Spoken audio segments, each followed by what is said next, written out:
Welcome to In Moderation, the show where we give you a moderate dose of info, sarcasm, and we already know we're not approved. Welcome back to In Moderation, where Liam's about to tell you that it's episode 69 because 69 it's 69 again. Every episode is episode 69 since I can't remember any of them. It's all a blur. When you have an 8-month-old, everything's kind of just a blur. It runs together. It's fine. It's all fine. I'm not my worst. You say Oakley's also 69? 69.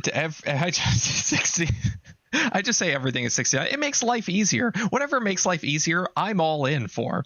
Anyway, but for our 5th episode of episode 69, who do we have on the podcast? Well, this is a special episode of 69 because it's our first power couple. We got the Ziegler monsters. Yeah. How you guys doing? We're good. How are you? Very well. Oh, always good. Clearly. We're clearly always good. Yeah, I think this is the first time we've had a couple on the episode. That's awesome. All right. So yeah, why don't you guys, since we're so terrible introducing our guests, why don't you guys introduce yourselves a little bit and tell us about you? You want to go first? Sure. My name is David Ziegler. On social media, I'm known as Ziegler Monster. And then mostly what I am is a fitness coach, but really I'm an internet personality at this point. It's kind of morphed into that, which is a little bit more fun, I must say. It usually goes that way. It usually starts off somewhere and then morphs into that, I find. Yeah, I went from a commercial gym with my collared shirt, making sure people did their kick-ups, to riding dirt bikes with this girl. Nice. So I'm Amanda, Dr. Amanda Ziegler, or the Ziegler Monster's wife, depending on the context. I am a veterinarian and a scientist, and my job is as a professor at a public university, teaching and doing research, but I sometimes create TikToks now, just because I was answering questions for David on some of his posts, and then people liked it when I chimed in. So I thought maybe I could just start posting myself. I was going to ask you about this. Is your delve into the terrible world that is social media, is that recent, or is this because it seems like it's been recent? That's when I started getting tagged into your videos, is somewhat recently. Yeah, recently enough. I think I started my account like last fall, towards the end of the year. Yeah, right? something like that. Yeah, but I haven't been posting like that kind of content until recently. So I think it was just recently that it took off, and it was because I did a response video that was pretty entertaining. Yeah, I know the response video because I got tagged in about 127 times or so. I was just like, oh my god. And no, it was more than 60. Usually 69 is my favorite number. 69 no, it was squared. Like 69, yeah, not squared. What's the other one? Cubed. That I know math. I'm so good at this.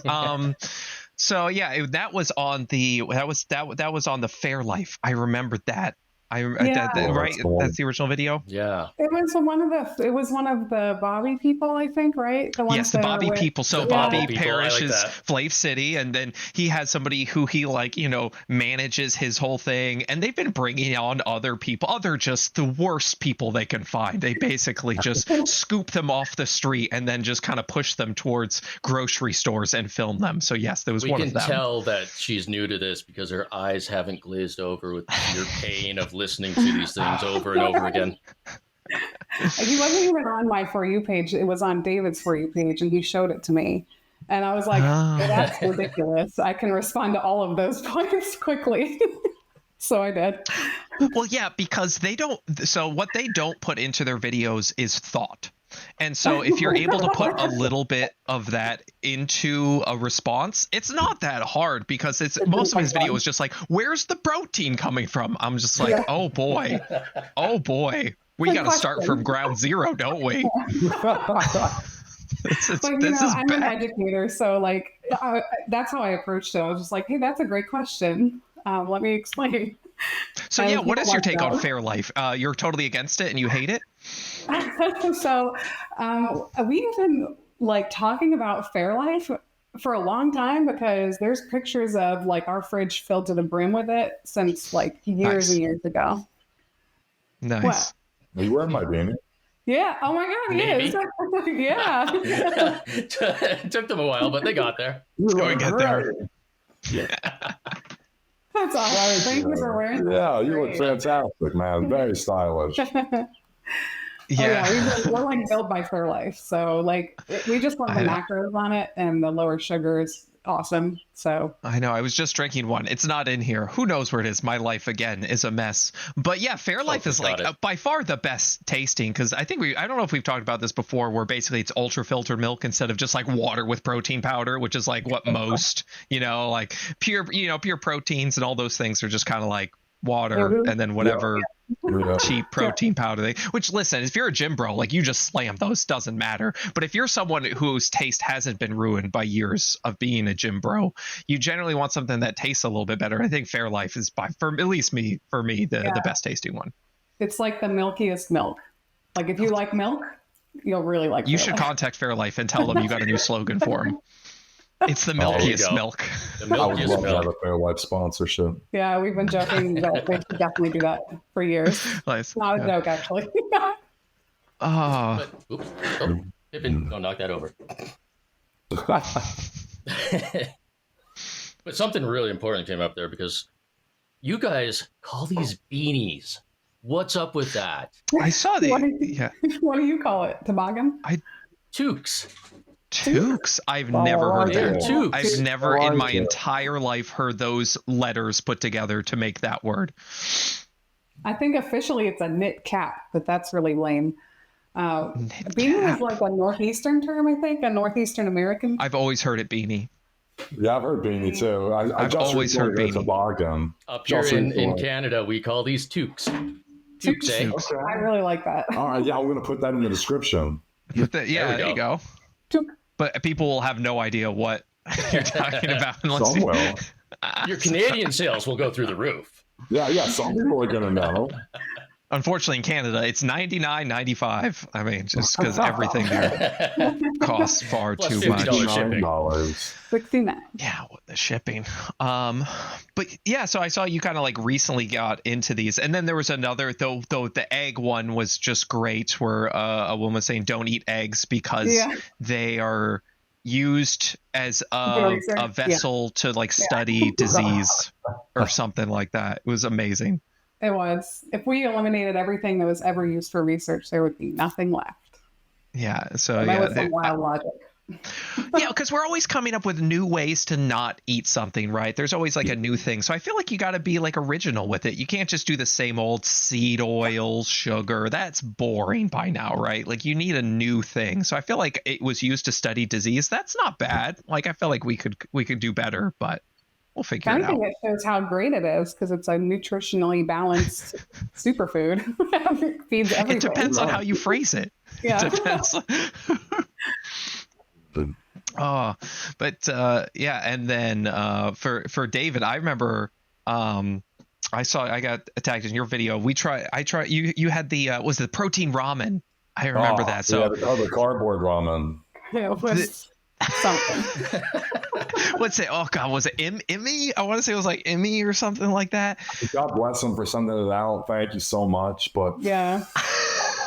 this wasn't for me. So yeah, for anybody listening, they do make protein ramen. It is $69. It is relatively cardboard like.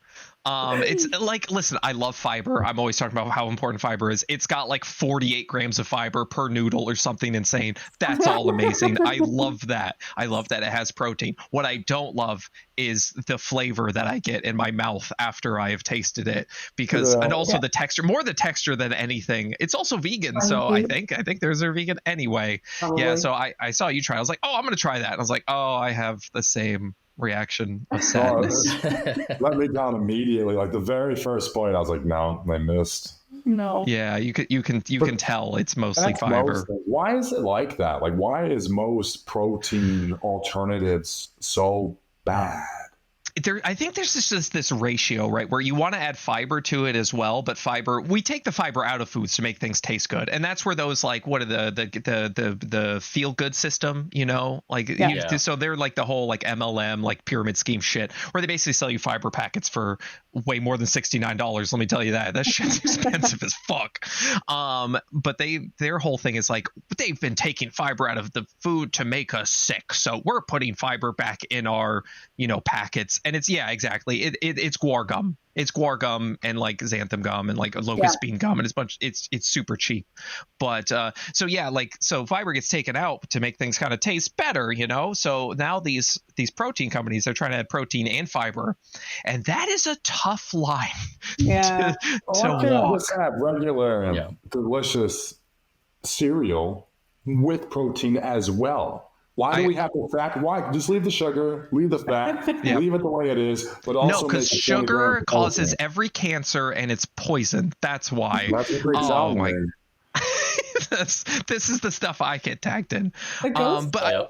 We haven't tried the Ghost stuff yet. That has some sugar in it. Yeah. So Ghost is the best tasting of all of them that I've had so far. But the problem is with all these protein ones, it's the texture. It turns to wet. It turns to wet like sawdust, like in your mouth. I tried 3 Wishes recently. Really? Three sadnesses. That's what it was. It was just the flavor's not Monkey bad. Paw Wishes. The texture is so underwhelming. The only one that's like half decent is like Magic Spoon, and even then it's not good, and it's $69 per box. So like I don't recommend it.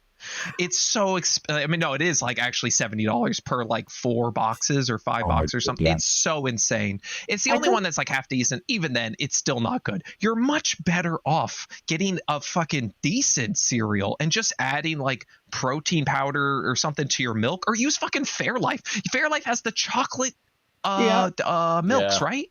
Yeah, I don't like them.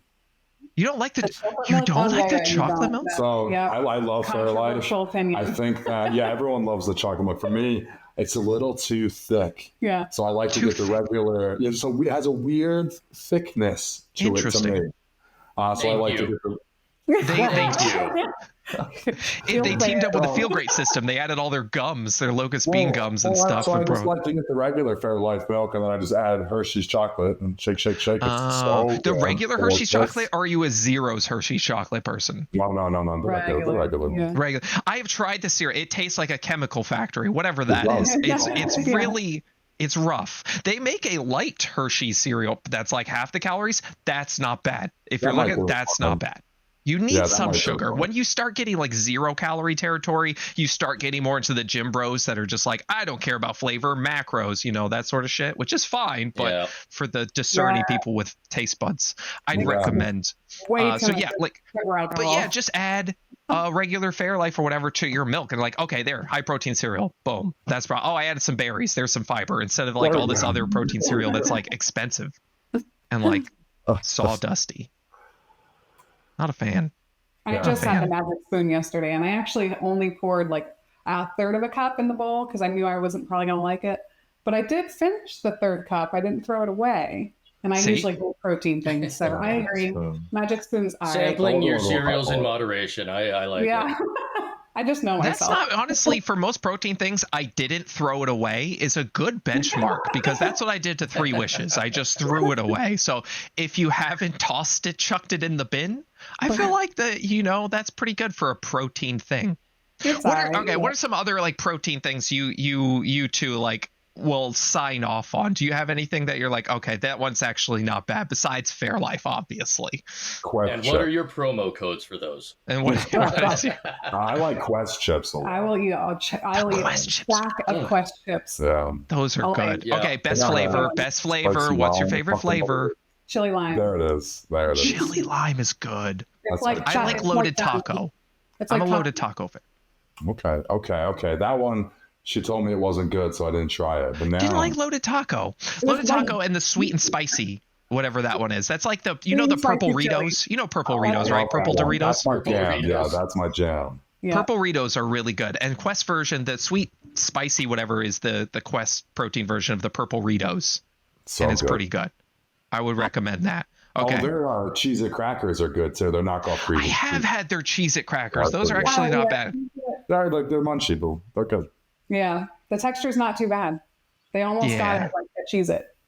You know, there's only so much you can do. I go into like a protein thing. Like I've had like these like legendary pastries and stuff like that. And I'm like, it gets by, but it's no, I'm not going to be telling people like, you got to go out and get this. Like, it's fine. Yeah. We have the Gorilla who I'm with. We have our new protein bar, but it might as well be a candy bar with protein in it. So it's delicious, but the macros are not forgiving. That's why it's good.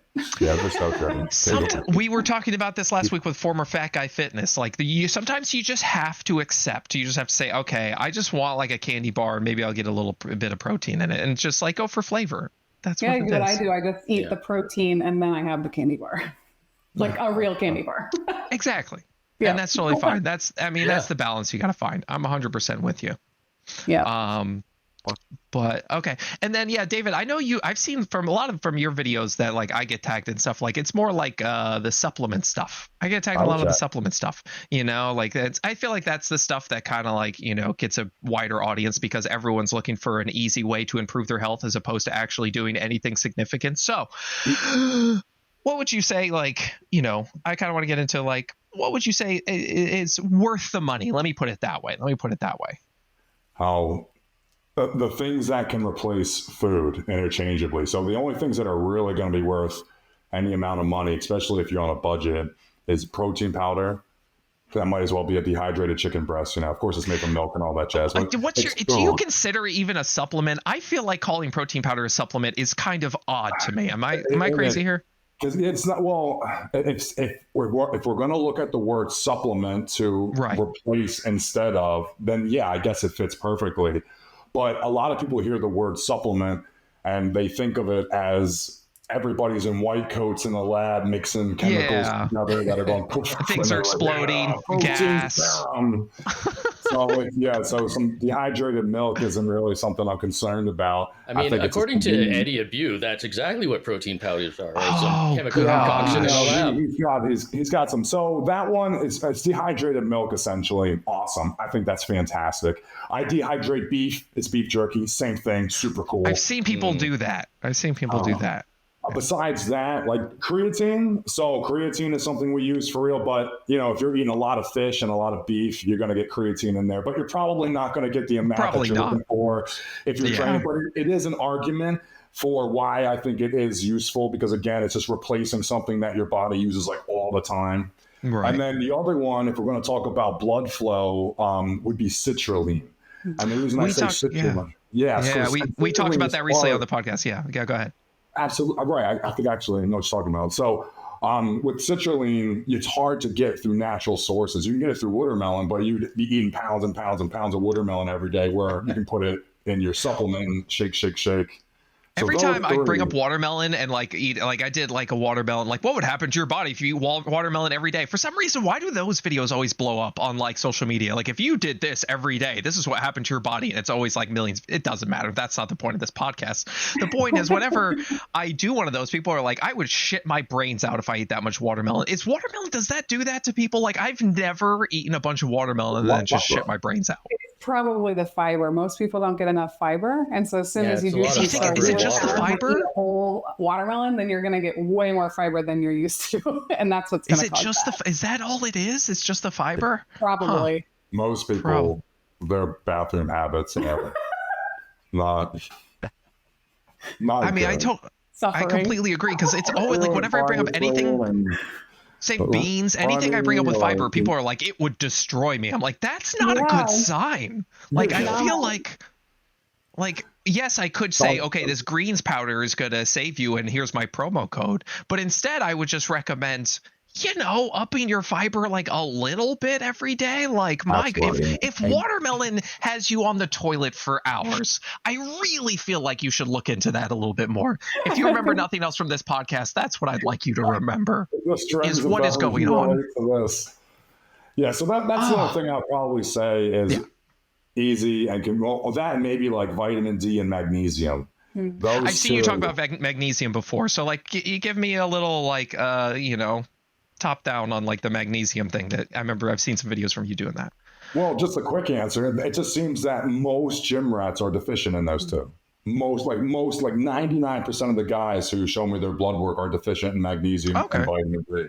So I don't know what it has to do with, and it seems to be that way in the general public as it is, magnesium and vitamin D. But I guess training makes it a bit worse, or maybe just the people who... Here's my theory. Gym rat. So you got the people that are working out, right? It's more of like a chicken, broccoli, and rice kind of group, I feel like, and you're just not getting like the foods that have the magnesium and not on this team, but yeah, a lot of the guys are like that. Yeah. So with our diets, or with my diets rather, if we're just going to speak generally, I like to represent kind of everything. So let's say we're going to have 5 meals a day. I like for one of them to be like eggs. I like for one of them to be fish, one of them to be beef, one's to be chicken. And then we look at the different sources. I like pork, but the more diverse we can bring things in, even the sourcing is very important to me. And I think that's the best way to go about things is if we're going to look at macros, okay, so we need 200 grams of protein. Well, how diverse can we make those sources? Okay, cool. Let's go with that. Mm-hmm. And what I see a lot, especially in like the, I mean, really a lot of different communities, but especially like carnivore crowds and stuff like that. It's always like steak is the best. Like this is the best because it's the most nutrient rich or whatever. And I'm like, this kind of beef for breakfast, this kind of beef for lunch, this kind of beef for supper. And I'm just like, that's fine with me. I like fiber though, so I can't advocate anything that doesn't have fiber in it. First off, and then call me crazy, but like I agree with the physicians that just tremendous amounts of cholesterol all the time, probably, and we can have arguments all over because I know that they're out there, but just generally speaking, grams and grams and grams and grams and grams of cholesterol all day, every day. Most the saturated fat. And saturated are two different things. Right. Probably not the greatest for you consistently in the long run, when it's just so easy to have like a chicken breast that's a bit leaner, to have like a pork chop. It's pretty great because even Paul Saladino has now left the carnivore movement. Okay. I know. He changed his name. Like, that was great. He's like, it used to be Carnivore MD, and he's like, okay, I know I wrote the book on the carnivore diet, but apparently it's not so good. Yeah, he literally wrote a book on it, and now he's like, nah.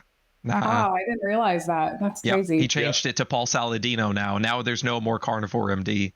Oh. Well, that's some of the best ways to learn, is to totally submerge yourself. And sometimes you got to lose yourself a little bit to see all the angles and all the corners, to realize. And tell everyone else to do it too. Well, that's the part. That's the important part, right? I wish that. And then after that, you realize how bad it is. I wish more of us could experiment and learn what our passion is and lock in on it before we express it so vividly to everybody else. Yeah. I've seen a lot of channels go through 19 love world life passions in the span of a couple of years. And see how nicely he put that? I think he's part Canadian. Liam would have just been like, Paul can fuck himself or something. Yeah. Oh, that's pretty much my gist or whatever. Well, he also is wearing a toque. I don't even remember the name. That was like 20 minutes ago. Toque. I was gonna say hook for a second. I was like, hook? No, that doesn't sound right. I don't even remember. But yeah, getting back to, I like what you said though, diverse, because we get caught up a lot in like, what are the best foods, like the most nutrient rich foods, this sort of stuff. And like, that's cool. Like, it's all great. But like making your diet diverse as possible, not just for like protein, everything. Like we talk about like vegetables, fruits, vegetables. I get asked, like which is the best one? Like getting it from different places is the best thing you can do for yourself, honestly. I agree. Yeah. And that's why, go aahead. No, I'm just going to say, and if you're stuck up on macros and you're like, well, this one has 27 compared to that one has 26 per serving. At the end of the day, I mean, really most of those macros, if we're counting macros, are going to have a tolerance of 5, 10, 15 gram wash anyway. So it really is irrelevant because, it may be one at the end of the day. So totally at the end of the day, if you had that source over that source, it might have been a 7 gram difference. But then we're going to talk about where did you cut? I know you're weighing everything, but there are just minute the tiny things. Just exhausting. And it makes you, it's fine. You can have pork, you can have chicken, you can have steak. Exactly. And What was I gonna say? So yeah, just trying to get in from diverse places. If you want fiber, you can get like plant proteins. You can do like edamame. You can do all that sort of stuff. Like just don't stop worrying about it. And that's why people like Eddie fucking drive me nuts, because it's like eggs every day. I'm like, I got nothing against eggs, but when you're eating 20 of them in a bowl with just like whatever else mixed it, the food I gotta move on. If I can't even think about it. I had to wake up and eat eggs every single day, I would hate my life. 20 of them too. I would hate my life. It's I like so my grains. Yeah, so I'm gonna pass on that. Yeah, but also, David. oh no, just one thing. But what we're talking about diversity, I'll even have different sources of protein at the same time, so that my texture and my mouth feel. I'll throw in 3 ounces of chicken, 2 ounces of beef. There's 5-6 ounces total. Different flavors are fun. You don't have to eat the same food every day. God, drives me nuts. But David, I wanted to make sure I want to make sure I get it, because otherwise I forget shit, and then hours later, I'm like, oh, I wanted to bring that up.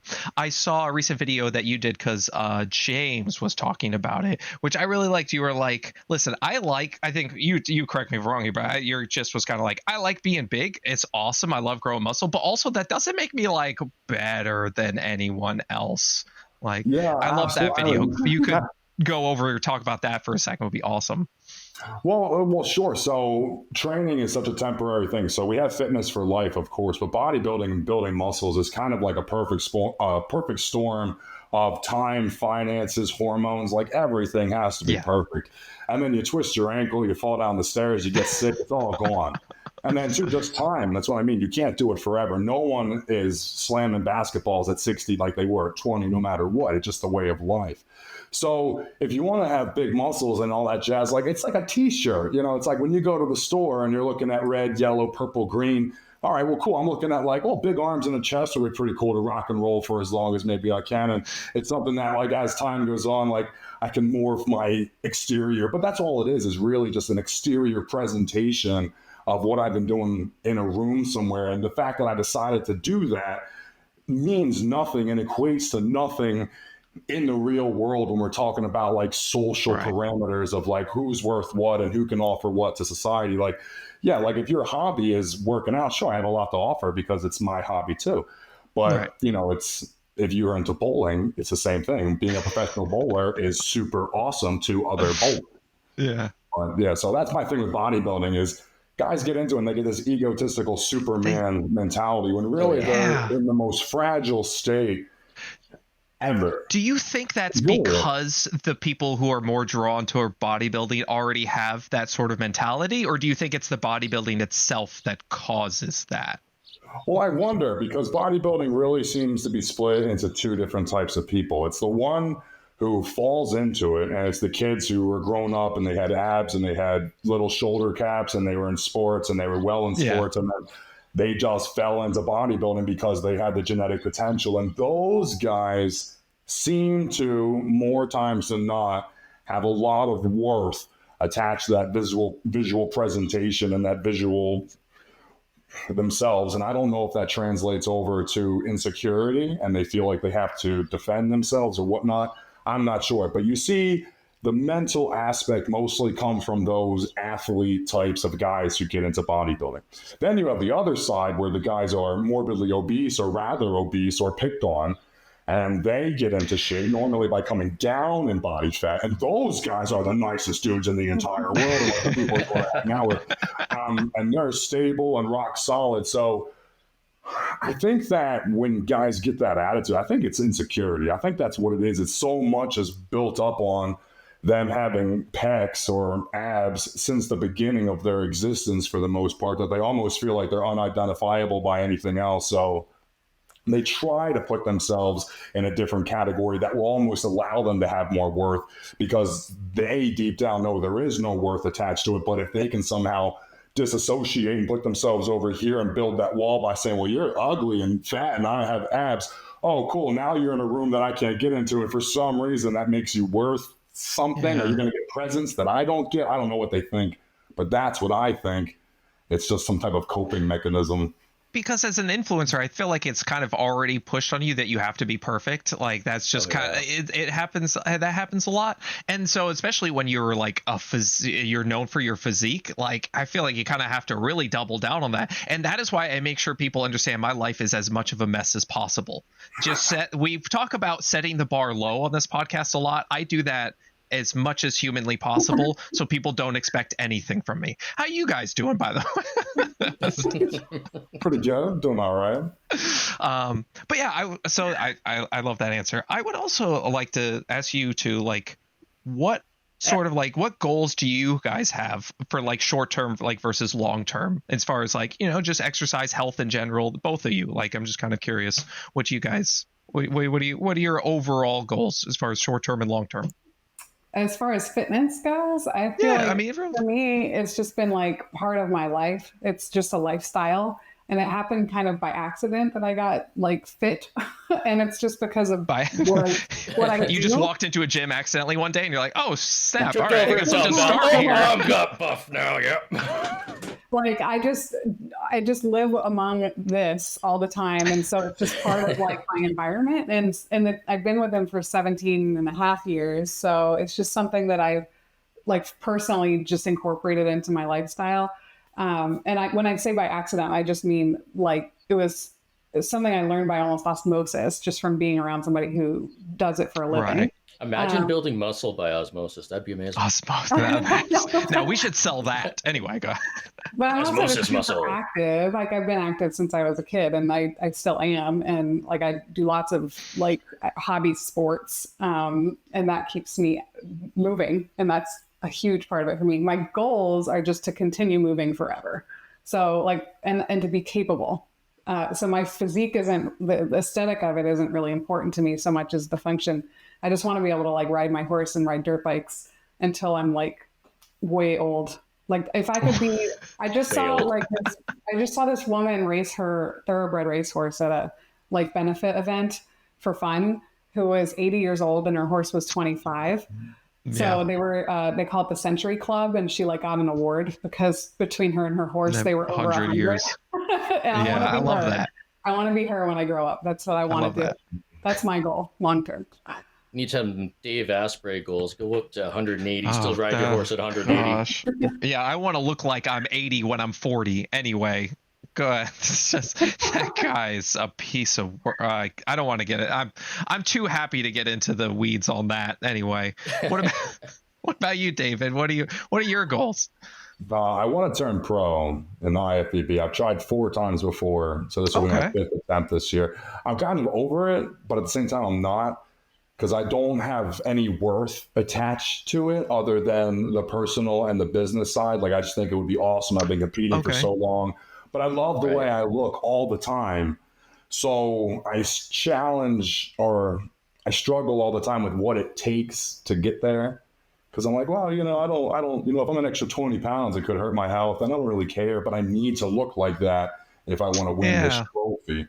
So I go back and forth with the struggle all the time because I'm really looking forward to kind of retiring from bodybuilding. I love fitness. I love working out. I love training. But the whole force feeding, the supplementation, that side of it, I'm kind of over that side of it. The force feeding, really, like that's one of those things I always see like comments like, I wish I could do that sort of stuff. I'm like, it's not fun, like just being stuffed and still like just having to get more calories in. Like, back me up here a little bit. Yeah, you puke it up. Sometimes you're sitting there, like you'll finish your shake or whatever it is, and you're throwing your last few vitamins, and you're sitting there and your stomach's like out to here, and it just kind of hurts. And like you lay on your side, and then it's like, oh no, here it comes, and you get up and you run to the sink and you just throw it all up, and you're like, man. And then you're sitting there like, all right, so I need to have a protein shake. I got to throw the creatine back in there. I can see my vitamin D and my magnesium, so I got to eat those again. Yeah, man, I'm tired. And why are you looking forward to retiring for bodybuilding? That's I love it. Don't get me wrong, I love it so much. I love the hardcore training. I love to watch my body change, and then I love the attention. It's so much fun to be like wrapped up in the middle of it all, and to be like backstage or at expos and have the tanner on and all the pictures and it's tremendous amounts of fun, but it's not healthy. And as I get older and older, I have a career. Like my companies are doing well, my social media is doing well, my household name presence is growing and growing as a trainer and as a recognizable source. So I have less and less of, not so much a priority, but in my head before, and it might have been true, I really only had that one outlet to success, to be able to pay my bills, to be able to retire. And now it's not like that anymore. So it's still a tremendous personal goal to me. I really want to have that IFBB pro title. But when we're talking in milligrams and stuff like that, and then the doctor's saying this is totally acceptable, and then the guy behind the curtain is like, you should quadruple it. I'm like, well, should I? Because you probably also have long-term goals that might interfere with those short-term goals if you really. I do. We're doing a lot of stuff. We have some shows on the so we're doing a lot on YouTube right now, but really I'm building a database. And what my show is called is Guest Pass. I don't know if you've heard about the show at all, but Guest Pass is the show where I travel the country and I tour gyms. It is not an opinion. It is not a review. I literally show up at the gym as if you had a guest pass, and I give you that magical tour ride, carpet ride through the gym, Travel Channel style, beautiful one-liners, explaining the things that are awesome, nothing negative, and I show you the facility. And I only show facilities that are kind of have souls or life to them, not something. So when you go to Google and you type in gym, you find a bunch of Planet Fitness and Life Fitnesses, and you find a bunch of studios in people's garages. Right.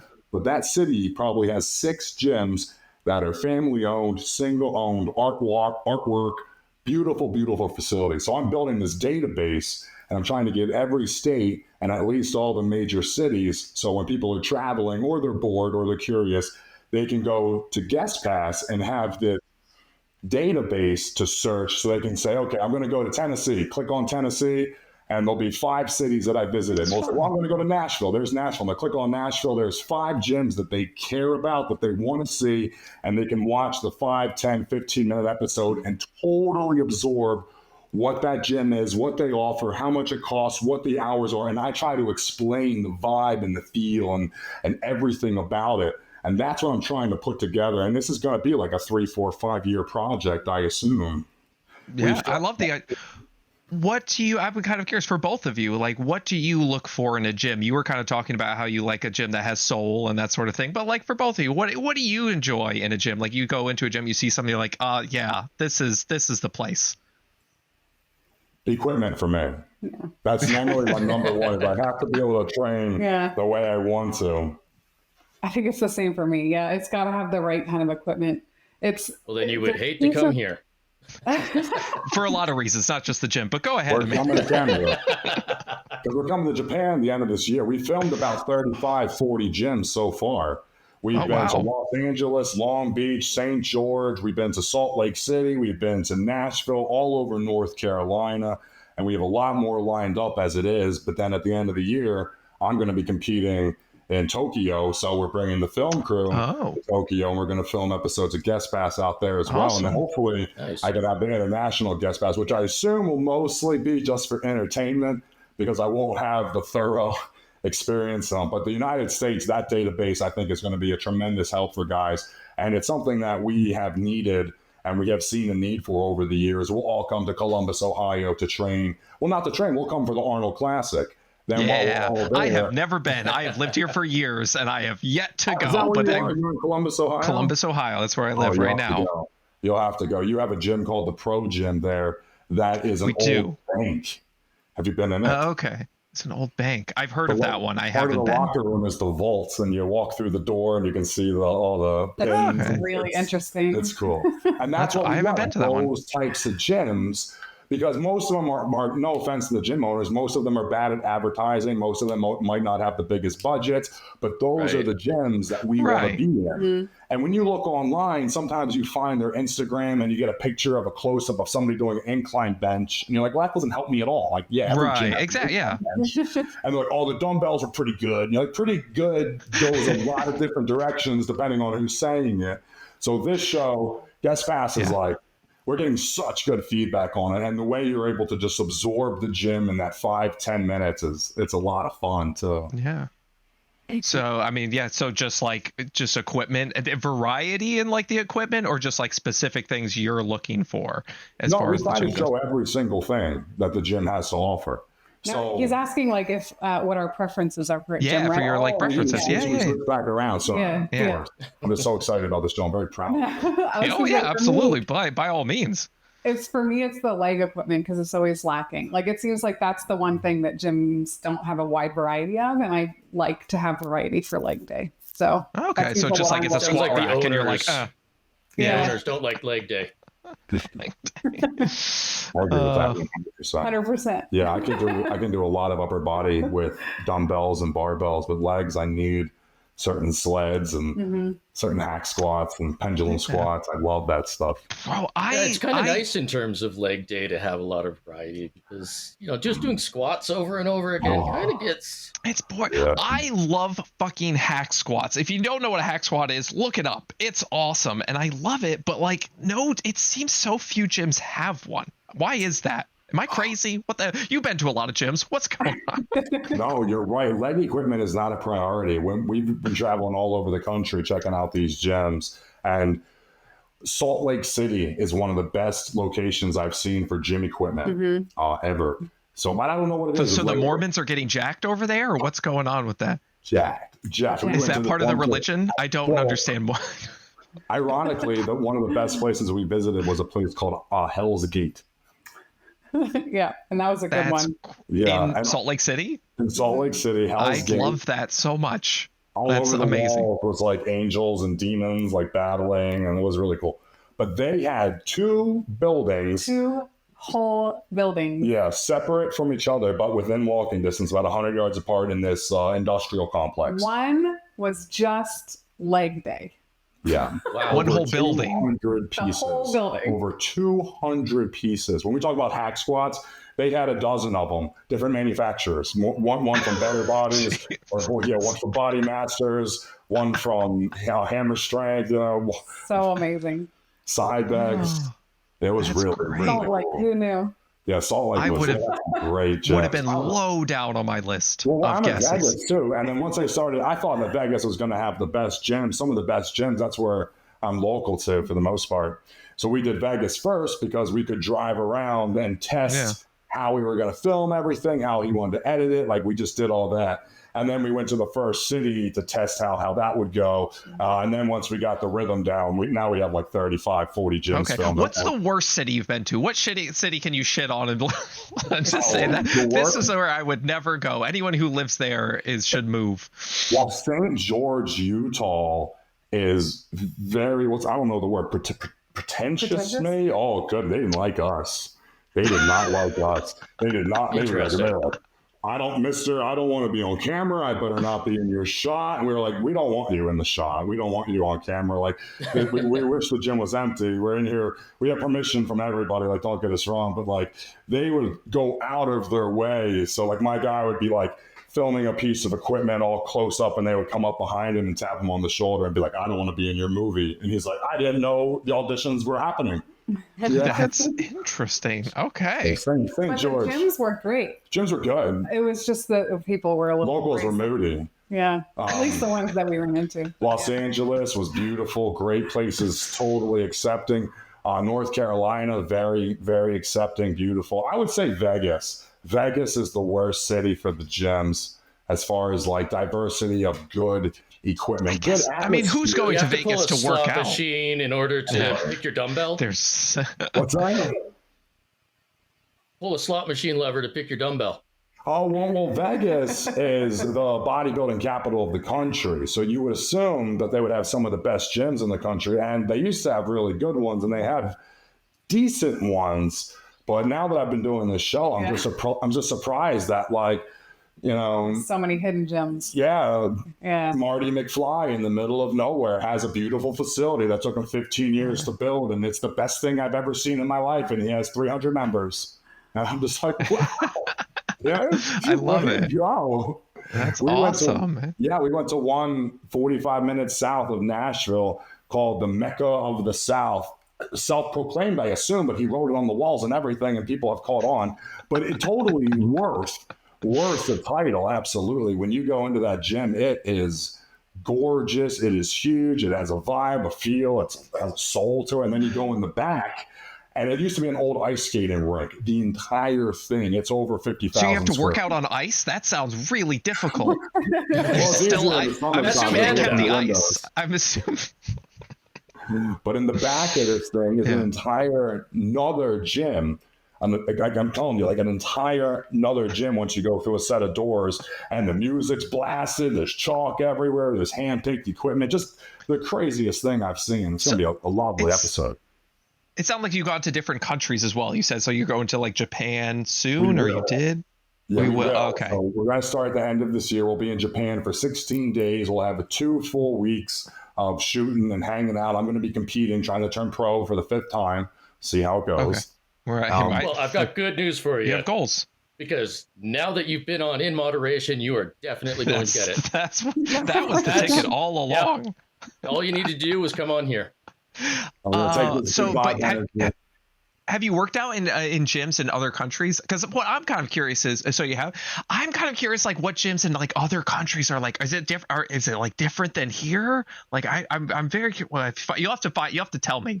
I'm going to ask you after you go there, like in Japan. Explaining it. We'll show you. I want this. I will watch this. I want to know, is Japan working out like in a different way? Like, what is the difference? I want to know. So I don't know if this is true or not, but Hide Yamagishi, first Japanese American, well, he's full-blown Japanese, but first Japanese dude to come over here and win the Olympia. He won the Masters Olympia last year. Dude is awesome.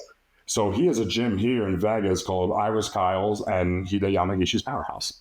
But he also has a powerhouse gym in Japan, in Tokyo. And he was telling me, he was like, my gym is totally cool. You can do whatever you want. But he was like, you'll have to wear long sleeves if you go into anyone else's gym and the owner doesn't give you permission to have your tattoo out. Yeah, and I thought that was rather interesting and cool. And that'd be a good episode.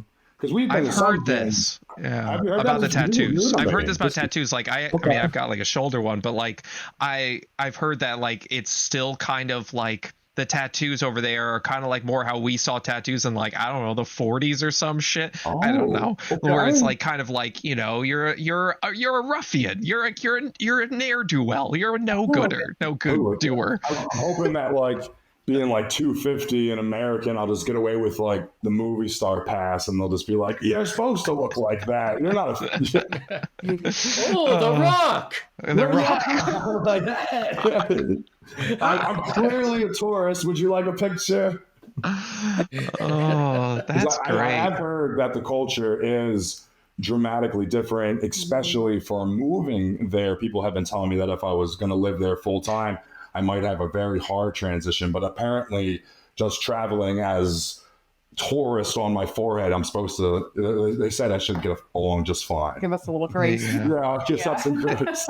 They expect you to kind of fuck up. Like, I'm assuming. It's all word of mouth. I have no idea. I'm very excited to go, as you can tell, and I'm very excited to film everything for episodes of The Road, which is my vlog on YouTube, and then Guest Pass as well, and to celebrate the culture. But that's what I've been told, is people say you're going to have a great time visiting, but if you move there, they won't like you as much. And I'm like, interesting. Good to know. I will only visit. I like it. Well, I'm looking forward to that. I'll definitely watch that because I'm curious. Cool, good. Good episodes.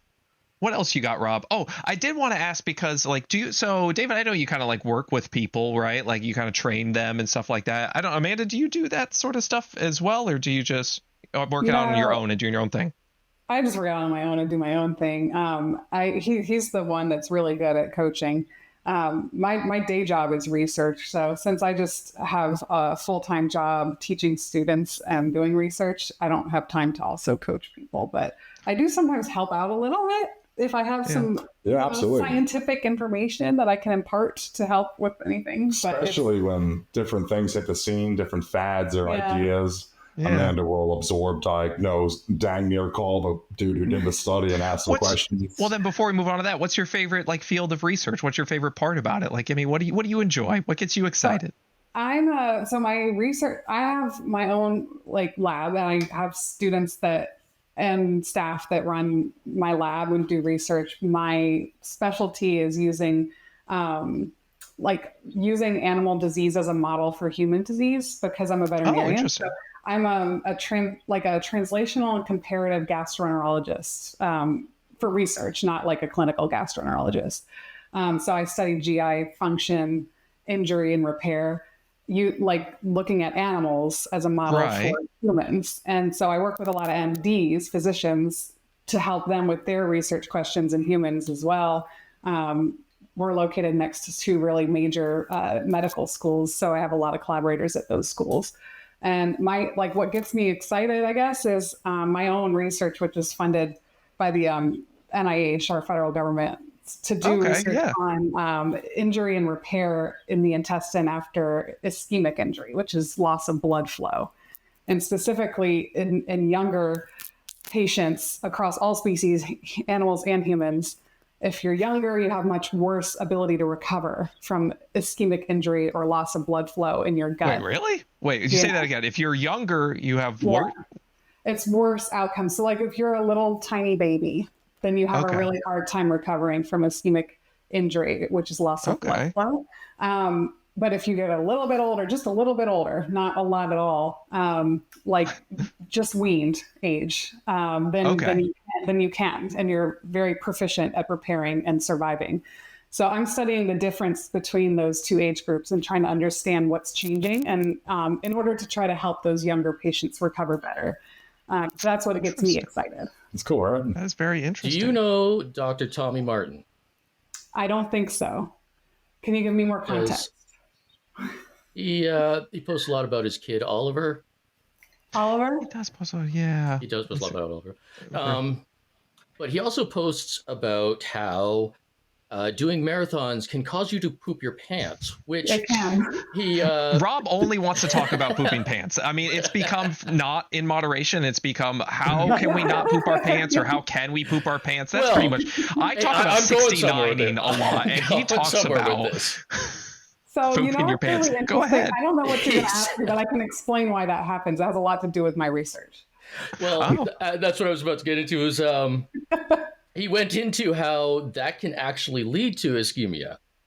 Right. And so he would be the perfect subject for you to research on, because he goes out and does these marathons. Gross. So the pants shitting is because of ischemia, actually. So, and because you're an adult, you can recover from that, no problem. But it's what happens is when you're running, so I'm a physiologist, like that's my number one most exciting trait, is that like your physiology is what I'm like really good at.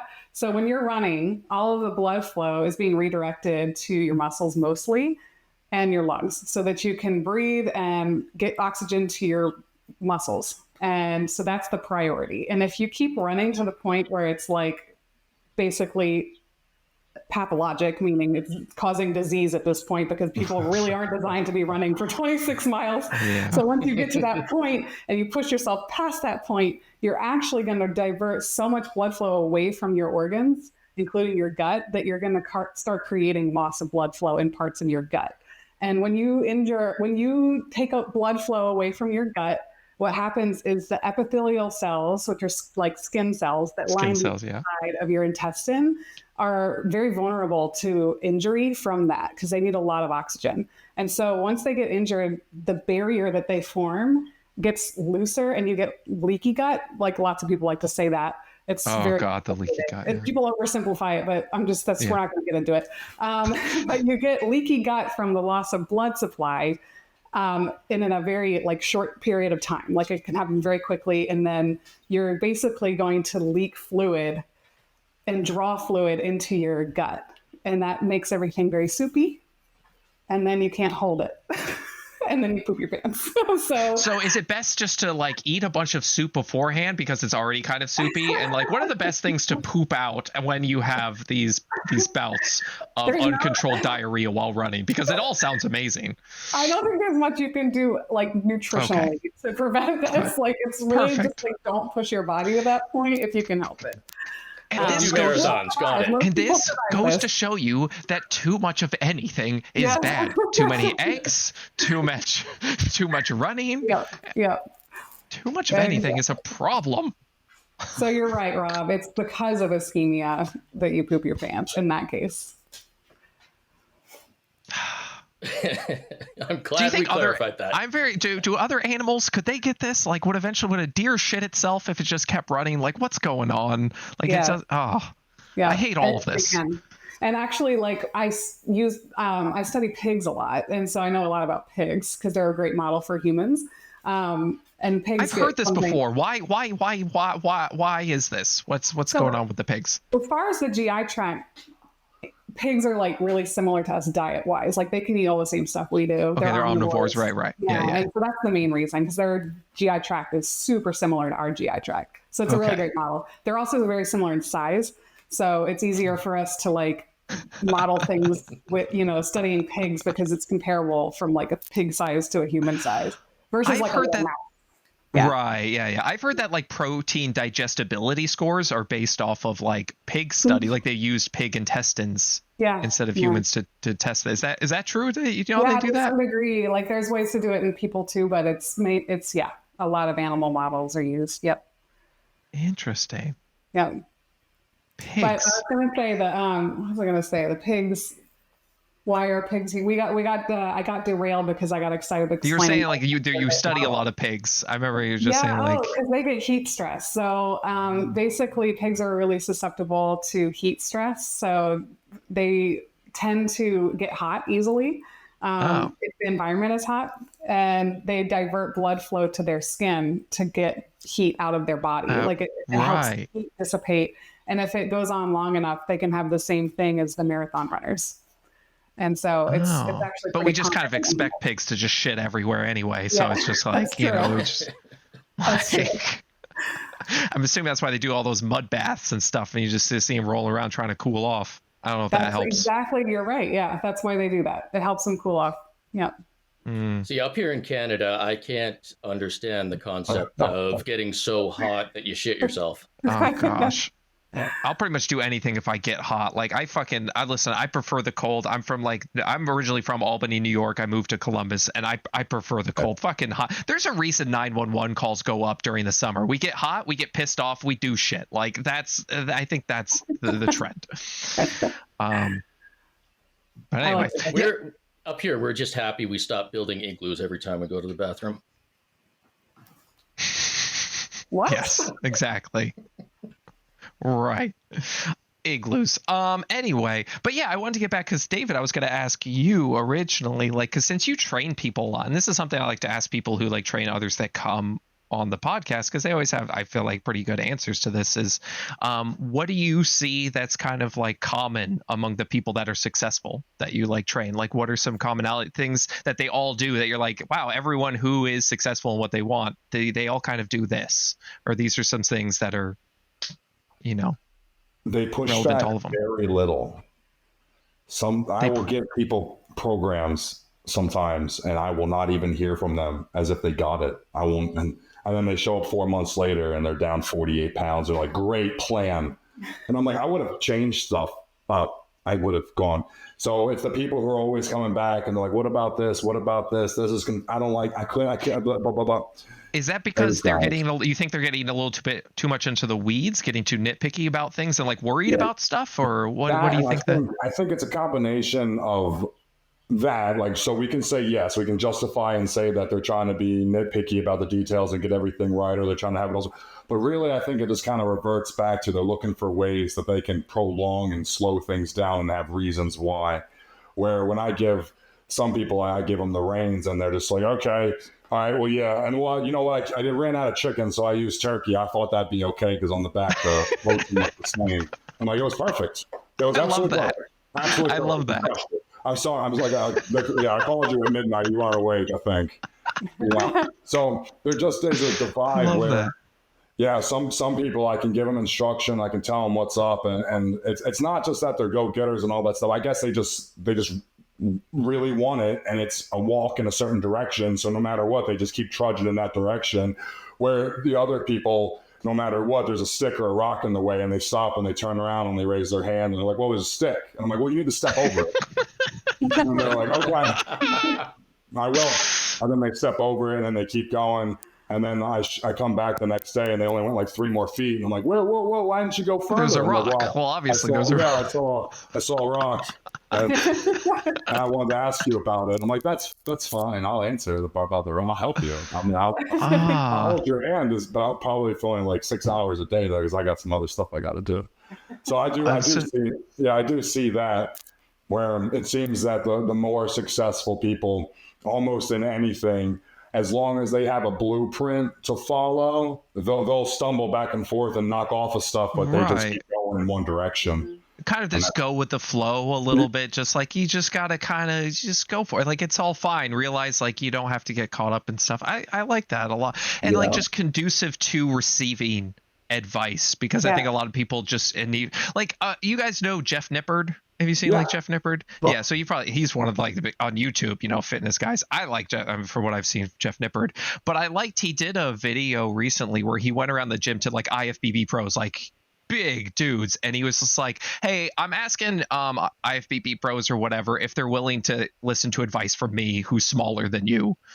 And that's basically the whole premise of his video. And a lot of them were just like, yeah, absolutely. Like, what do you got for me? Like, I'll listen to it.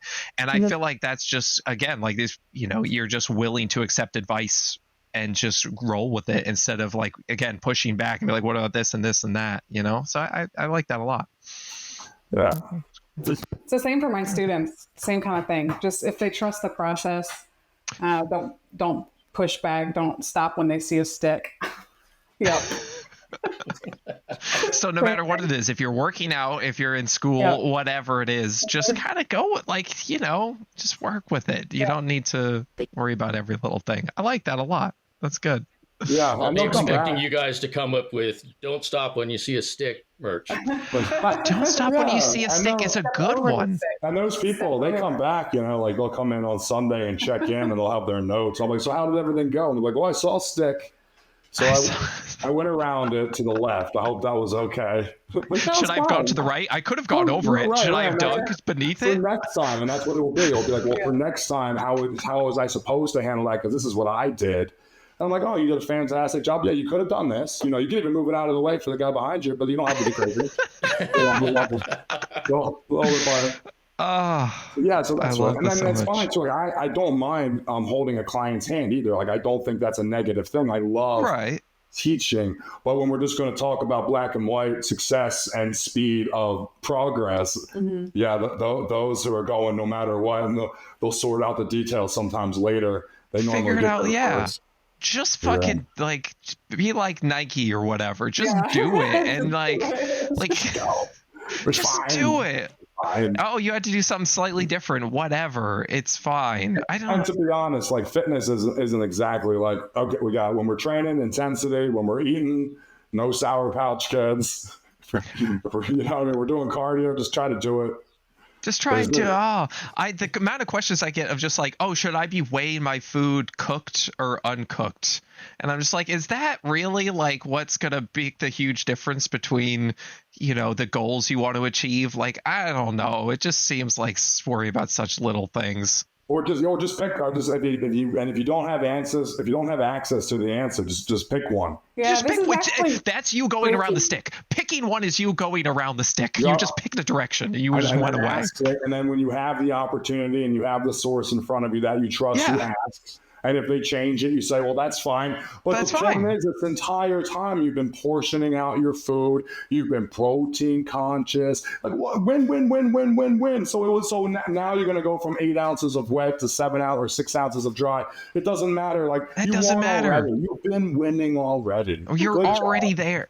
Yeah, you're already doing the thing. You're doing the thing, man. You're doing the thing. This was really just like super ubiquitous advice, though, because I'm sitting here thinking, drawing parallels to my own like career in science, which was like when I was in my PhD program, I was doing this like overthinking thing that we're talking about, like where we're like I don't know all the information. I can't make the next decision without all the information. I get paralyzed by this like I have to make a decision, but I don't know, should I do this, that? And the moment my advisor just kind of, I remember it, he was just like, kind of did the Nike thing. And he was like, you just have to do it. Just do it. And just fuck up. Yeah, God, and then that was a turning point for me in my research career. And so, like, at that moment, from then on, I would just do it and just kind of like fumble my way through and figure it out. And that's like how you do science, actually. So it's very fun. That's how you science. Like Jake the dog said, sucking at something is the first step at being kind of good at something. Yeah. So you kind of just have, like, when I started social media, when I started, I still don't know what the fuck I'm doing, but I still just throw shit out there and like, oh, it works. Hey, awesome. Oh, it didn't. Whatever. Doesn't matter. Like, you just keep going. Like, sometimes I think people just need to hear that. Einstein learned hundreds of ways how not to make a light bulb. To make a light bulb. Also, Einstein was like a terrible, Edison. Yeah. The other E guy. The other sciencey guy. Yeah. Oh shit. It's all the same. Whatever. Yeah. Anyway. Anything else you want to talk about, Rob? What do you got? What are you sitting over there? What I got? Well, you know what? I've got the single most important question of this entire interview. Oh God. What is it? The best fucking Doritos flavor or some shit over here, I guess. What do you got? Did I nail it? Was it Doritos flavor? Was it Oreo not. flavor? Sorry. Oh, sorry. Okay. No, those are your questions. Those are your questions. You're the one that asks about the Oreos. All right. But all us cool people, we grew up with Lego. So which one of you is the master builder? Legos. I literally have not played with Legos like that. So it wouldn't be me. I would just build the sets. Like, I'm way too, I guess because the scientist in me, since a young age, I needed to like build the thing that was designed. Like, so I've always just built the sets as like from the book. I've never free build Legos that I can remember. I would make my mom buy me $30 sets so I could have one piece. Because I didn't. Because I needed it for my build. Like, well, that's how they get you. Like, Lego's smart. Wheel or something. Yeah. I'm like, I need that pulley system. I need this. No, I don't need that yellow guy. I need this yellow guy. Yeah, that's the only one that's going to fit in with this. And my mom would like figure me out. We'd be like on the way home, and I'd be like, yes, now I have this pulley. And she'd be like, did I buy that whole thing for that pulley? I'm like, no. No. My favorite car ever. I was more of a Lincoln Logs person, to be fair, but that's just because what I had. We didn't have much money. We found that at like the thrift store. I mean, it was Connects. Connects were what we got. Connects. Yeah. I don't even know that. Oh wow. I love the Lego. We couldn't afford anything big. Most of them we got at yard sales, which was loose brick. Yes. I think that's what started. Yeah, I think that's why I would build. I would build worlds. When I was little, I don't know if you guys can relate. My imagination was so freaking strong. I could just sit on the floor and literally, like, my Lego people were me. I was in that world. I love it. I could imagine. It was like a daydream in the most literal sense. And I wish I could still play like that, because now I sit in my room and I have my little Lego card. I'm like, oh man, I can just remember like being able to be in it. I love it. Man. All right. Well, if you two ever do just a random build, just mix up your pieces, put them together however you want. I want. Amanda's like, oh, I hate this. I hate this out of this. It has to be like what it is on the box. No, there's a design for a reason. I am incredibly impressed though with the building techniques today in the instructions compared to when we were young. When we were young, there was just like, look, you can make a ship. Now there's like rods and pins intertwined, and they have bricks to stop them from sliding. Illegal techniques. Oh, they're just amazing. They're in the instructions. The rods and things. Oh, it's amazing though. It really, like when you buy the Technicars, the 1/8 scale collection, the pistons move up and down, the gears work, you can shift and it changes direction. It's just crazy compared to when we were kids. I love that stuff. Oh, it's nuts. Techniques are great. I think a computer will come up with that. When you come to Columbus, Ohio, there's a whole Lego store, like 2 Lego big stores, everything Lego.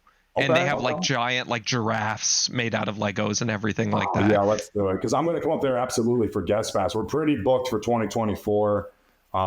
July is like kind of halfway. We're waiting on confirmation for July, but I'll come. I'm absolutely going to come to Ohio very soon because of the Arnold Classic. So you're the in March. Well, that, and I need the gyms because it's such a destination point for fitness people. Yeah. I really want them to have access to Columbus. Yep.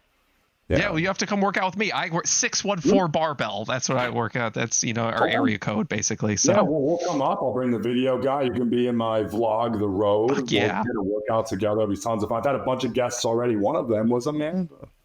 I love it. I love it. Nice. He's in episode 3. Love it. But we've had Quan, Tommy Ashman. We've had Harrison Burns. We've had, just a bunch. I can't even remember them all right now. But it's a good show. Yeah, We'll have you. I love it. I'm looking forward to that Japan one. I want to see that. But anyway, Me too. where can people Me too. I'm find really all this curious stuff? what Where that's can gonna be people find all these things? All your outlets and everything. Give us those things where we can find all of your stuff.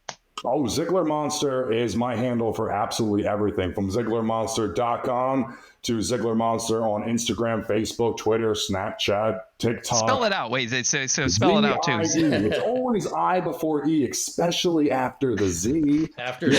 Z-I-E-G-L-E-R. Monster. Ziegler Monster YouTube channel. Yeah, everything is my handle on that one. I've had it since 2004, I think. And mine's just Dr. Ziegler Monster on Instagram and TikTok.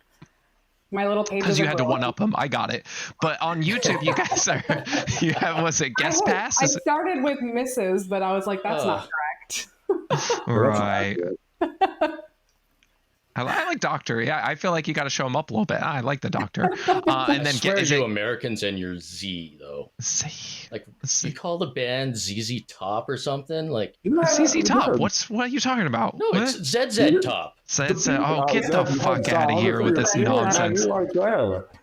Zed. Fucking Monopoly money, igloo pooping weirdos over there. Get out of here. And then on YouTube, you said it's going to be what, Guest Pass on YouTube or? Yeah, Guest Pass and The Road are my 2 shows. But Guest Pass, what I'm building, it's going to be on YouTube for entertainment and all that jazz, of course. But the database is going to end up on the website and also on an app so that people can find it and they can have a way to navigate very quickly. Of course, yeah, if you subscribe, it'll pop up like once a month, twice a month, and you can have a good episode. But yeah, so that's what it's going to turn into once I get the videos backlogged and developed. Because right now, I think we have 6 or 7 produced. Yeah, they're published on YouTube right now. It's on Ziegler Monster channel. So it's a series that's. So we have, I think 4. I think we have 4 published. I think we have 7 produced, and then like 35 filmed. Yeah. So the editing team is overwhelmed. They are very. They have fucking Avatar 3 editing team over there, just like working for more than 12 months. Oh shit, that's great. Yeah, they'll be cranking out videos for a while. I wanted the database, and I had this project for a while. So when I found a production team, which is Rising Sun Studios, and they make movies, they have like. And the indie film movies, and they do stuff for Netflix. They have a bunch of hands in a lot of different projects. And when I got on board with them and I explained the vision and they were on board and they're like, yeah, let's do it. We went for it. Yeah. And we have filmed, I think, a total of between The Road and Guest Pass. I think we have 53 episodes filmed with this production team. So if you're at the YouTube channel, it's gorgeous. And now I don't make them, right? So I don't film them. I don't edit them. I don't do it. They hand them off to me and I'm just like, this is my favorite show. So cool. I love it. The way they edit things. And then one time I made the comment, we were on site somewhere shooting, and I was like, I hope this isn't too boring. And the guy filming, he was like, no, don't worry. Nothing is boring. Everything is interesting. Everything is interesting. It just has to be captured in a way to show that, So it's great. They're doing a great job. They're very talented. Love it. I'm looking forward to it. Thanks. Unfortunately, don't have a fancy gym up here for you guys, but if you ever want to go out and do hiking and stuff, I got you covered. I think you would be surprised once we start doing some research, like probably within an hour, right? We are generous. It's not like, we know we did North Carolina. We were in the car, I think, for 7 hours. The cities are like 2 hours away from me. I'm in the middle There's of nowhere. only one road in Canada. Just follow that around. Now we're gonna have to find I feel like we're being challenged. I'm gonna be out there. You don't know. There's probably a local bear spot. Got some trees knocked over. They pick up. I'm gonna find it. I'm gonna film it. I'm gonna invite my friends. We're gonna double membership rates. Well, not the rates. The attendance. Attendance. Is there anything else you want to say? Plug, whatever, anything you got?